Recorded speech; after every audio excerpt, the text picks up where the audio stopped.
Go. Hi, Rachel. Oh, hi, Rachel. Shit. Bridget was off on that. I want to hear myself because I feel like I sound like a guy on this. No, you don't. You want to start? Yeah. Okay. Wait, is that going to be in the video? Yeah, you have to say to be honest. To be honest, Rachel, you're really nice and pretty and really good at soccer and basketball. I appreciate your sarcasm sometimes. It's funny. Makes me laugh on bad days. Yeah, and well, yeah, that's about it. Here's Bridget. To be honest, Addie covered everything. You're good at basketball and soccer. You're gonna have to come visit me at Hiram. We haven't hung out in a long time.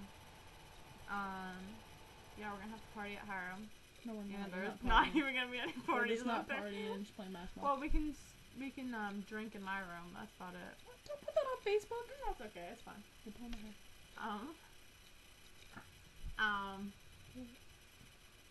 You got anything else, Abby? Nope. Love you. Love you. Bye.